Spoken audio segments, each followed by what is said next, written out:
Auspician este programa Peonía Energías, Artículos Rurales y Alambradores Los Hermanos. Promo Mundial DirecTV, agente oficial en azul. Stilton Almacén, Damero Revestimientos. Fabricaciones Militares, Sociedad del Estado. Semillería La Chacra. Rodinia Lencería Plus Size, Lo Domingo, Casa de Té y Picadas, Me Vestí de Reina. Bueno, Matías, bienvenido. Qué suerte que puedas estar con nosotros en Historia de Miércoles, en este mes tan significativo para la tradición y para la literatura gauchesca, porque bueno, el 10 tenemos el Día de la Tradición en honor a Hernández, que es quien escribe el Martín Fierro. Pero contanos de vos. Bueno, antes que nada, gracias por la invitación. Yo me dedico a estudiar temas vinculados con la cultura gauchesca desde hace aproximadamente 12 años, 13 años, y justamente el inicio estuvo vinculado a la sanción de la ley, los debates parlamentarios, los proyectos que presentaron para establecer el 10 de noviembre como el Día de la Tradición y comenzar a festejar, ¿no?, esa fecha, esa efemérides en conmemoración al nacimiento de José Hernández, pero a través de él a una serie de tradiciones, de costumbres que poco a poco se fueron posicionando como las costumbres, podemos pensar, típicas de la Argentina, ¿no? Hace poquito tuve la posibilidad de estar con un historiador que es Javier Trimboli, y en un debate se puso en duda la etimología de la palabra gaucho, que es un poco de donde se parte de toda esta tradición, ¿no es así? Bueno, no solo la etimología, sí, hay diferentes interpretaciones. Hubo diferentes interpretaciones a lo largo de la historia, porque también la palabra condensó sentidos muy diversos, ¿no?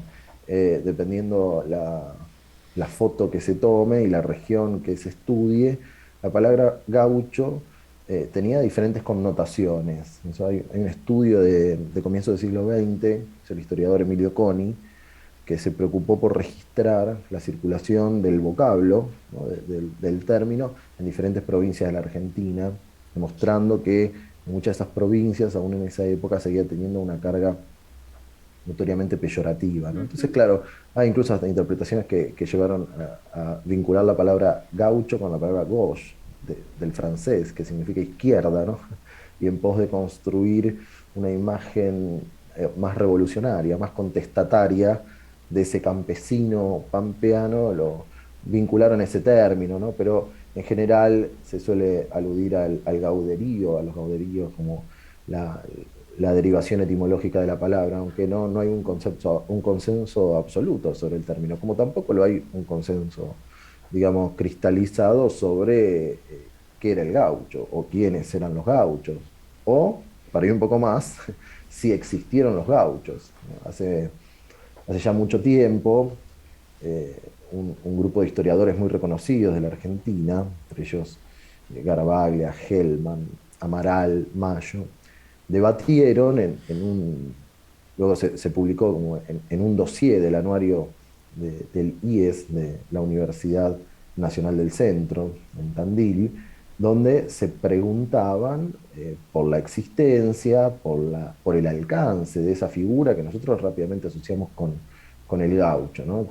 Para poner en claro, ¿qué entendemos cuando estamos pensando en un gaucho? Un personaje a caballo, que es movedizo, que se desplaza en las grandes llanuras, que está relacionado a la actividad económica ganadera, personaje que tal vez se lo identifica con la bravura, con la valentía, en algunos casos como una figura solitaria.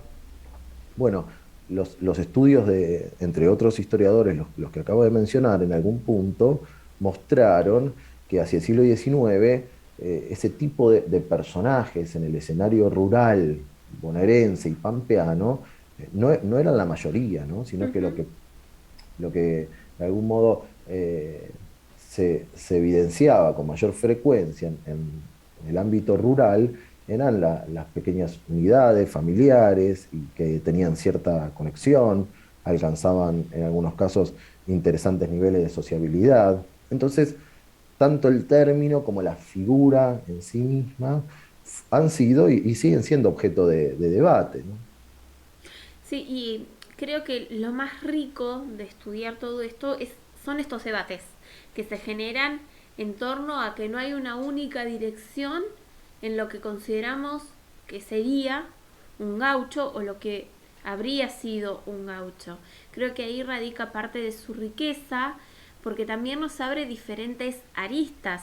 No es solamente este ser solitario, arisco, que vive en el campo, sino que también es aquel, como decías vos, que toma estas cuestiones más de sociabilidad, es también el que hace la payada en un encuentro, el que toma contacto con otras civilizaciones como los pueblos originarios, y ahí considero yo que radica buena parte de su riqueza.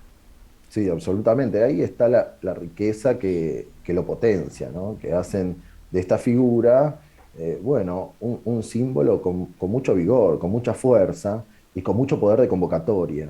Digamos que el gaucho ahora pensándolo como representación, y ya no como sujeto social decimonónico, sino en tanto estereotipo, ¿no? O ícono, una de las mayores virtudes que tiene esa figura es la posibilidad de imantar la atención de sectores muy diversos, en algún punto contradictorios, ¿no? O refractarios, y hacerlo al mismo tiempo, ¿no? Yo creo que buena parte de la explicación está en esto que vos ibas diciendo, que se pueden encontrar en su trayectoria diferentes aristas para subrayar o para omitir, para resaltar o para olvidar, y que de acuerdo a los intereses que entren en pugna, se va a mirar, se va a leer, se va a interpretar y comprender la historia del gaucho desde distintas perspectivas. Una cuestión que me parece que interesante que remarquemos es que asociamos automáticamente, y bueno, hablando un poco fuera de cámara era lo que planteaba yo, que el gaucho es decimonónico. Y por ahí tu estudio apunta al siglo XX, entonces empezamos con una cuestión cronológica. ¿Es solo del siglo XIX? ¿Abarca el siglo XX y el siglo XXI? Te voy a pedir que nos desasnes un poquito con esta cuestión temporaria. Bueno, en rigor también habría que ir un poco más atrás en el tiempo para encontrar los rasgos, ¿no? De las principales o de las primeras manifestaciones que se pueden eh, reconocer o ligar a lo que actualmente se reconoce como la figura del gaucho. Pero yendo hacia adelante, es muy interesante porque me ha tocado revisar diferentes archivos de publicaciones periódicas, cartas, bueno, libros, algunas muestras también pictóricas, y en diferentes etapas del siglo XX, ¿no? En menor medida del siglo XIX, pero en diferentes momentos del siglo XX, ¿no? Pensando en las primeras décadas, también décadas de 60, 70, y en todos, ¿no? En todos esos momentos, uno puede advertir esta idea del, de la inminente muerte del gaucho, que está siempre cerca, pero que nunca termina de ocurrir, ¿no? Cuando uno lee los escritos de sectores vinculados al tradicionalismo, la literatura criollista, ¿no? Las publicaciones periódicas que daban cuenta de las prácticas de estos grupos, siempre aparece como en el horizonte la desaparición del gaucho, pero siempre queda un último gaucho como reflejo, como modelo, ¿no? Como refugio y bastión para seguir propagando la cultura gauchesca. Eso me parece de por sí muy interesante, porque lo que está planteando esta idea de la agonía gauchesca es que hay una sociedad que va en otra dirección, ¿no? Que va en otra dirección a la dirección de la cultura rural, del tradicionalismo, y que entonces las prácticas, la evocación del gaucho, los espectáculos que recuperan sus tareas ganaderas, por ejemplo, pero que lo hacen en términos de entretenimiento, de convocatoria, etcétera, tienen una urgencia, digamos, tienen como un sentido de reacción frente a esa sociedad que los rodea. Eso por un lado. Después, por el otro lado, si nosotros seguimos una cronología, lo que vamos a reconocer, sobre todo en las grandes interpretaciones que de algún modo marcaron los derroteros de la figura del gaucho, o que lo fueron, eh, lo colocaron como en un largo proceso de depuración, a esta figura, ¿no? Y que fueron moldeando a lo largo de los años un personaje capaz de establecerse en el centro de los relatos sobre la tradición, sobre la cultura nacional, sobre la argentinidad, sin que molestara demasiado, sin que molestara demasiado. Spoiler, ¿no? No lo consiguieron porque, como decíamos al comienzo, es imposible arrebatarle, purificarlo y construir un sujeto sumiso, vinculado al poder político de turno, y olvidar del todo sus componentes de denuncia, su propia vida inquisidora, ¿no? Y de esto, bueno, la literatura nos ha legado como múltiples historias, en algunos casos inspiradas en vidas reales, ¿no? En experiencias concretas, en otras imaginados por los autores.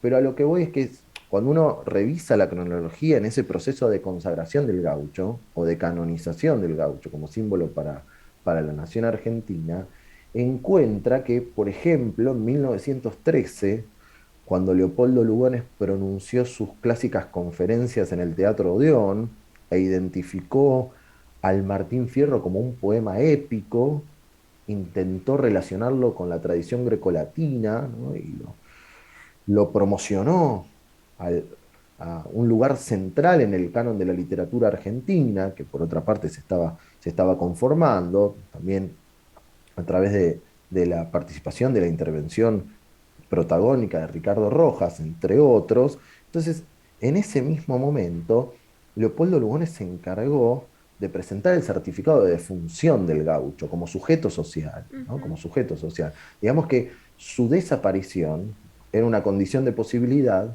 para su consagración espiritual, ¿no? Para su consagración simbólica.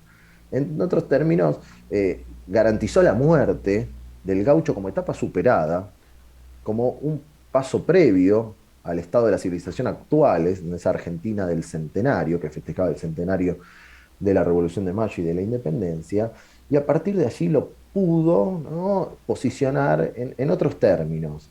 Eso es fundamental, pero no obstante, no es la única perspectiva, no es la única línea de pensamiento para pensar la sobrevida, la muerte o la desaparición del gaucho, ¿no? Porque, para poner otro ejemplo que va más adelante en el tiempo, digamos que después se puede pensar la cronología de manera más detallada, pero con este contraste me parece que va a ayudar a clarificar lo que estoy tratando de expresar.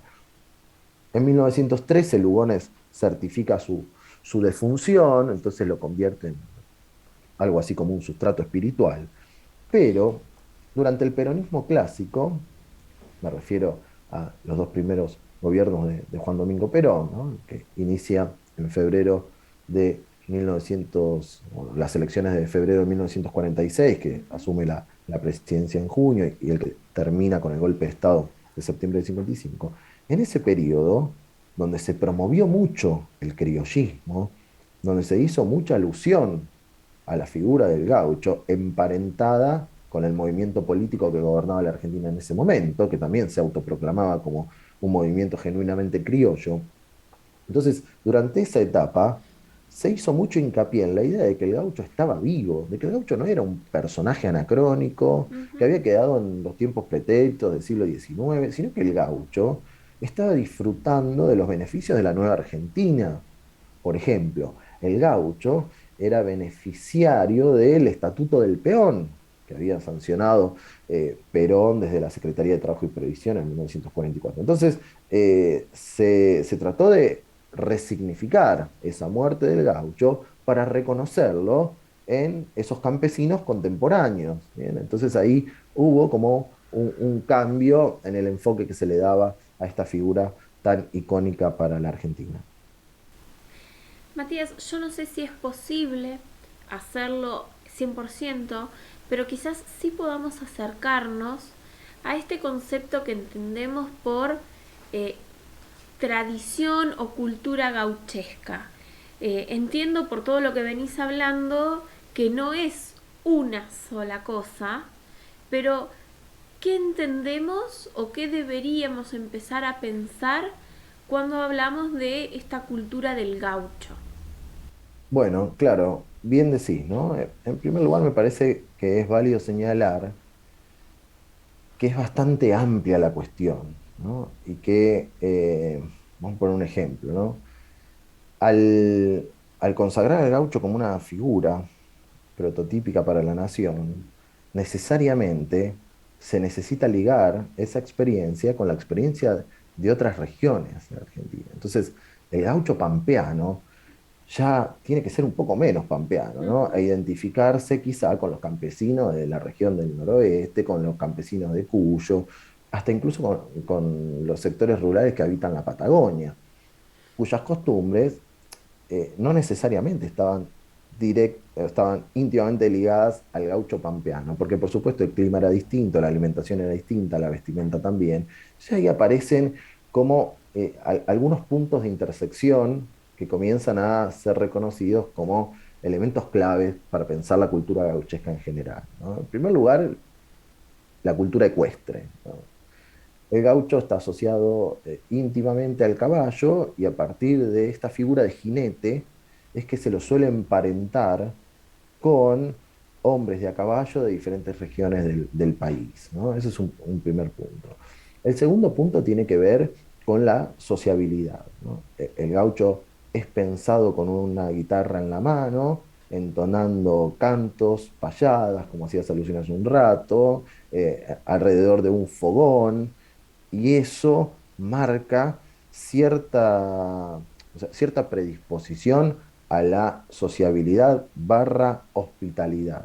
Una característica que se suele resaltar en esta cuestión de las tradiciones gauchescas tiene que ver con un cierto carácter fraternal, ¿no? Se reconocen como hermanos unidos por un conjunto de prácticas que están ligadas entonces a la cultura caballar, al cuidado del caballo, a la relación con el animal. No es solo una relación de funcionalidad, me lleva para un lado, me lleva para el otro, es una relación que es más íntima, que tiene que ver con el cuidado, que tiene que ver con lo que se podría pensar como casi un vínculo de amistad entre el hombre y el animal, que tiene que ver con los cantos, con las guitarras, y a partir de ahí emergen voces, diferentes voces, ¿no? Esto me parece sustancial, que varios, no algunos, ¿no? Varios escritores y algunas escritoras advirtieron esta cualidad, ¿no? El gaucho tiene algo para decir. El gaucho siempre tiene algo para decir, ¿no? Siempre tiene una guitarra a mano.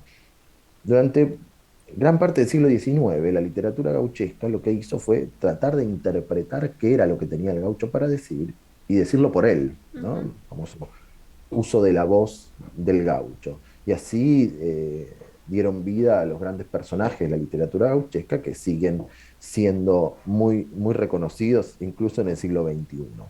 Pero entonces decíamos, cultura caballar, guitarra, sociabilidad, fogón.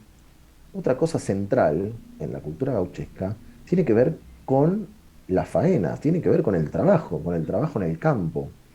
No se piensa al gaucho si no se lo vincula con la ganadería. Posteriormente hay una serie de reinterpretaciones que trataron de identificarlo también con el trabajo agrícola, a medida que se iba transformando la campaña y que las demandas del mercado mundial también eran otras. Bueno, hubo diferentes resignificaciones en la figura del gaucho que lo comenzaron a pensar más con el arado y menos con el caballo, ¿bien? Como para hacer como una línea de transformación. Pero centralmente y originalmente, ¿no? La cultura gauchesca está íntimamente ligada a las prácticas ganaderas, esas prácticas ganaderas que en ocasiones también necesitan convocar a diferentes pobladores de la región y que en ocasiones, en muchas, esas tareas terminan como en una gran fiesta, ¿no? Una gran fiesta donde se congrega Entonces, la cultura gauchesca se fue identificando a partir de estos elementos como una práctica autóctona, característica del lugar. Y eso, o sea, alcanzar ese estatus se le debe no solo a la gente que se reunía a cultivar esas prácticas, sino también se le debe a la coyuntura. No hay que olvidar, por ejemplo, que todo este proceso tiene, si se quiere, como uno de los puntos de partida al periodo de la inmigración masiva, conoce, ¿no? Un periodo finisecular donde comienzan a llegar cantidades de inmigrantes europeos que muchos se regresan a sus países, pero muchos otros se quedan habitando aquí y también comienzan a advertir que estas costumbres de algún modo sintetizan la argentinidad, ¿no? Sintetizan lo característico del lugar, del país. ¿Cómo lo hacen? ¿De manera lineal, sin tensiones? No, por supuesto que no. Pongámonos a pensar un segundo. La idea de encontrar una figura que sintetice la heterogeneidad étnica, lingüística, eh, social, económica que tiene la República Argentina, necesariamente va a ser una figura cargada de tensiones. Ujú. ¿No? Va a estar cargada de contradicciones, va a estar cargada de olvidos, y eso, o sea, en algún punto creo que lo tenemos claro, o sea, es como imposible condensar la heterogeneidad de la Argentina en una figura. Eso no quiere decir que no se haya intentado y que no se siga intentando, ¿bien? Entonces, al advertir esta pretensión de argentinidad que cubría la cultura gauchesca, muchos inmigrantes también la asimilaron como carta de presentación, como carta de integración al nuevo escenario, al nuevo territorio, al nuevo lugar. Bueno, ahora sí contanos, por favor, sobre tu última obra, que ha sido muy recomendada a este equipo de Historia de Miércoles. Bueno, muchas gracias a la gente que lo recomendó. Sí, efectivamente está saliendo, se está haciendo la distribución en este momento, así que espero que esté llegando ahí al interior de la provincia en breve. El libro que se titula, como dijo Martín Fierro, Interpretaciones y usos del poema durante el siglo XX, que editó Prometeo, ¿no? Y que estamos lanzando con mucha alegría, un trabajo de muchos años que me obligó a revisar archivos muy viejos que había estudiado incluso para mi tesis doctoral, que la presenté en 2015, así que realmente tuve que revolver papeles, pero que creía necesario acercar un humilde aporte a la historia de Martín Fierro, ¿no? Me parece que esa era mi inquietud, mi principal preocupación, tenía que ver con esta idea de los usos del poema y del personaje desde diferentes ejes, ¿no? A lo largo del siglo XX. Yo creo que en gran medida la vigencia y el potencial que tiene Martín Fierro en la actualidad, que está cumpliendo los 150 años de su primera aparición, ¿no? El 6 de septiembre de 1872, creo que esa actualidad que tiene el poema en buena parte se puede explicar por las trayectorias que fue atravesando, ¿no? Por los caminos que fue desandando a lo largo del siglo XX. ¿Qué quiero decir? Que bueno, en lugar de mirar el poema, mirar la estructura, de mirarlo incluso en términos lingüísticos, para lo cual no es a lo que me dedico, no soy historiador, me parecía interesante mirar las historias de Fierro, ¿no? Y entonces lo que hice fue organizar sencillamente cuatro ejes de análisis, ¿no? El primer eje de análisis es el eje político, y lo que pretende es estudiar cómo se leyó al Martín Fierro desde diferentes partidos, desde diferentes ideologías, a lo largo de todo el siglo. Entonces comienzo con el anarquismo, con la apropiación temprana que realiza el anarquismo sobre el poema y sobre la figura del gaucho Fierro, para interpretarlo en clave revolucionaria, y cierro ese recorrido pasando por, bueno, el uso que le dieron los radicales, conservadores, peronistas, antiperonistas, las dictaduras cívico-militares, ¿no? De algún modo, todo ese recorrido político nos lleva hacia finales del siglo XX, cuando se instituye una nueva efemérides. Hoy al comienzo hablábamos de la efemérides del Día de la Tradición, ¿no? A finales de la década del 90 del siglo XX aparece una nueva fecha en nuestro calendario, que es la fecha del 6 de diciembre, el Día Nacional del Gaucho, ¿no? Entonces me parecía importante estudiar los actores que estuvieron involucrados y los fundamentos de esa nueva ley, ¿no? De esa nueva fiesta para que celebren los argentinos y las argentinas. El segundo eje que tomo de análisis es el eje institucional.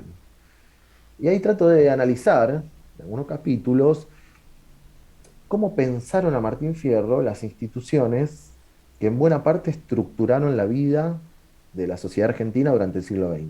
Me refiero a la escuela, a la iglesia y a las Fuerzas Armadas. Es decir, qué roles, mejor dicho, le asignaron a Martín Fierro?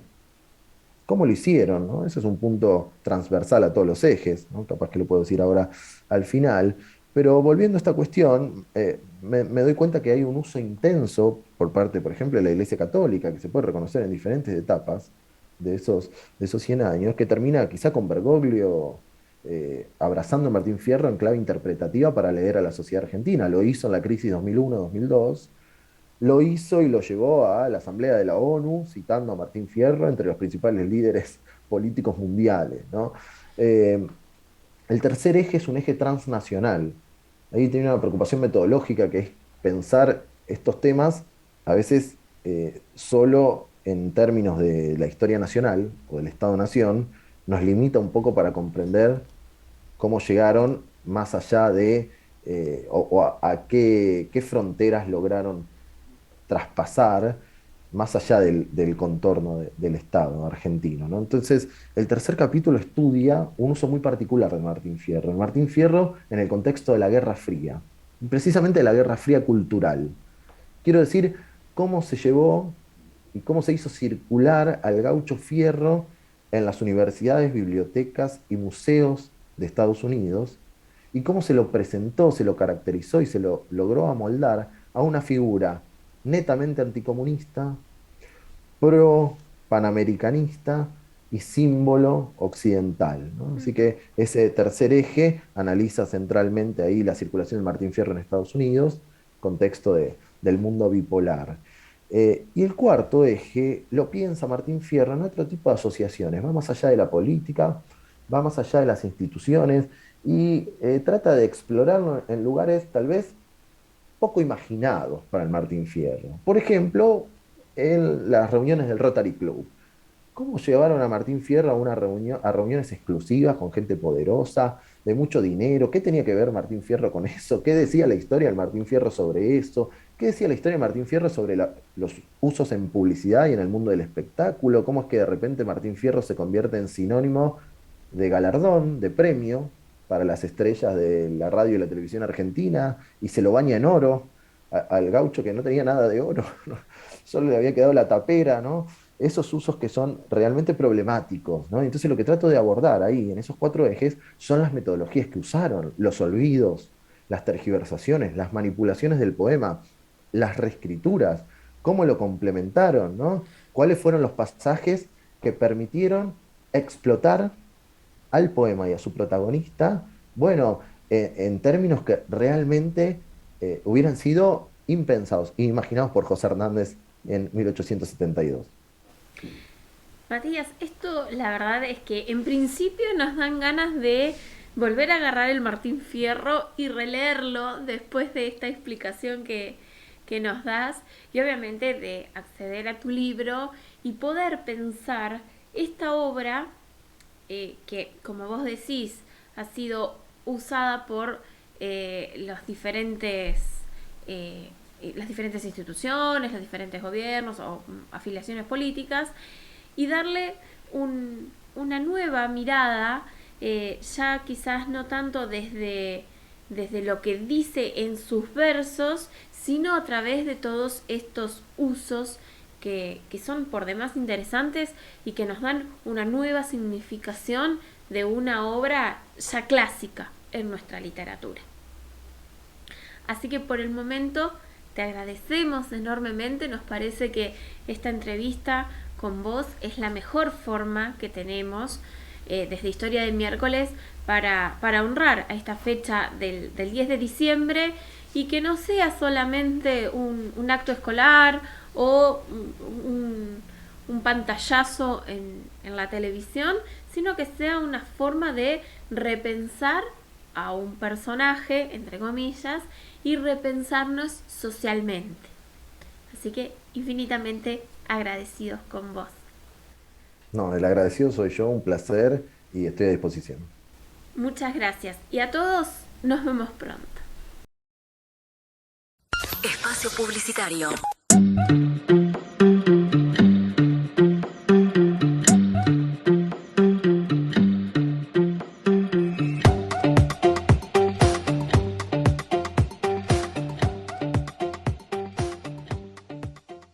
Semillería La Chacra. Semillas, herramientas, agroquímicos, fertilizantes para las plantas. Representantes exclusivos en la zona de Clorotec.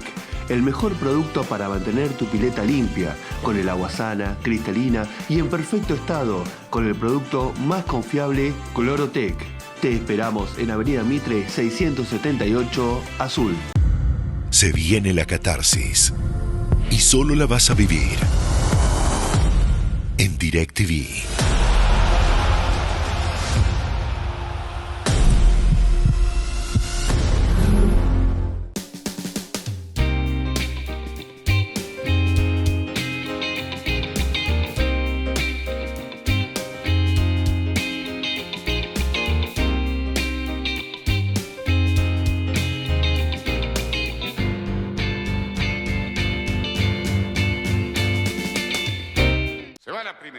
Los Hermanos, de Frías y Fernández.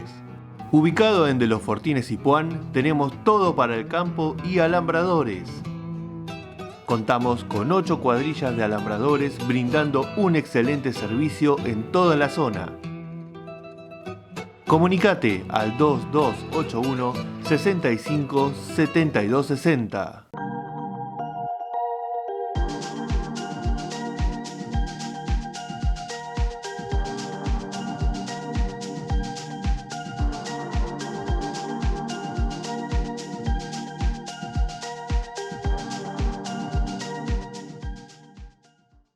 Rodinia Lencería Plus Size. Te ofrecemos ropa interior en todos los talles, corpiños hasta el talle 125.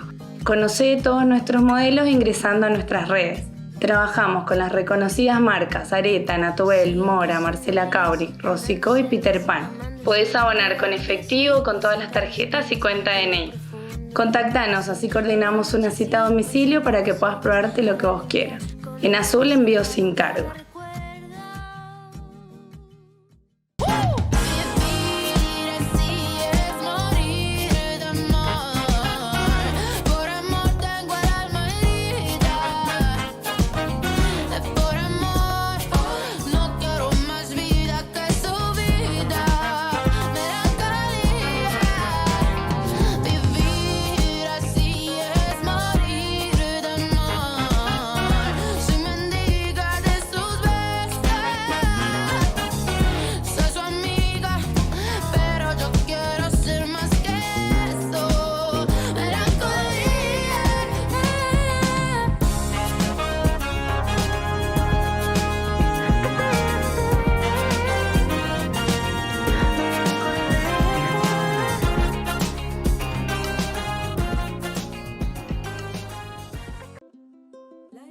Peonía Energías te ofrece todo para buscar el equilibrio y esa renovación de energías que estás necesitando.